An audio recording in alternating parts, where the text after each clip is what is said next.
ഓലങ്ങാല് കുടുംബശ്രീയുടെ രൂപീകരണമായിരുന്നു ഇന്ന്. President, secretary, ഖജാഞ്ചി എല്ലാം വേണമല്ലോ. അപ്പൊ ഖജാഞ്ചി കവിത തന്നെ. കവിത ഖജാഞ്ചി ആയാലും ഒക്കത്തില്ല, കണക്ക് കൂട്ടുമ്പോൾ ശരിയാവണം.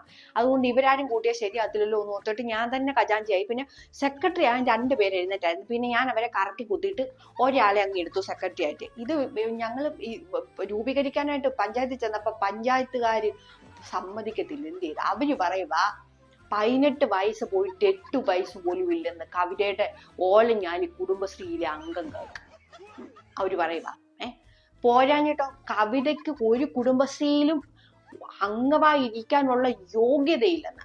കാരണം എന്തുവാ, കവിത അടുത്തുള്ള വീട്ടുകാരുടെ എല്ലാം മോട്ടിക്ക് വന്ന് അടയ്ക്കായും തേക്കിന്റെ കഷ്ണം വരെ കവിത മോട്ടിച്ചെന്ന്. തേക്കിന്റെ ഈയിടെ ഗ്യാസ് ഇല്ലാഞ്ഞപ്പോ തേക്കിന്റെ ഒരു പുറകോട്ട് ഞാൻ എടുത്ത് അവരുടെ മുറ്റത്ത് അവര് എന്തിനിട്ടിരുന്ന, പിന്നെ ഇവർക്കെടുത്ത് പാത്ത് വെക്കത്തില്ലായിരുന്നു.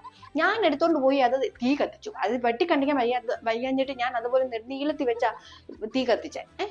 അതുവരെ കണ്ടുപിടിക്കുക. ഇങ്ങോട്ട് നോക്കിയിരിക്കുക, ഞാൻ എന്തോ ചെയ്യുന്നത് നോക്കിയിരിക്കുക നിങ്ങള്. കവിത വേസ്റ്റ് എല്ലാം പറഞ്ഞ് അവരുടെ അയ്യത്തിരുന്നു. പഞ്ചായത്തിൽ കവിതയുടെ പെറ്റീഷൻ അല്ലാതെ അവിടെ ഒന്നുമില്ലെന്ന്, കവിതയെ പറ്റിയുള്ള പെറ്റീഷൻ അല്ലാതെ ഒന്നുമില്ലെന്ന്. ഒരു തരത്തിൽ ജീവിക്കാൻ പറ്റത്തില്ല. കവിതയുടെ അംഗങ്ങളെ ഒരു വിധത്തിലൊക്കെ അവരുടെ കുറെ അംഗങ്ങളെ കൊണ്ട് ചെന്നത്, അതും പറ്റത്തില്ല. കവിത ഇനി എങ്ങനെ ലോൺ എടുക്കും, അതാ കവിതയ്ക്ക് അറിയാൻ വയ്യാത്ത.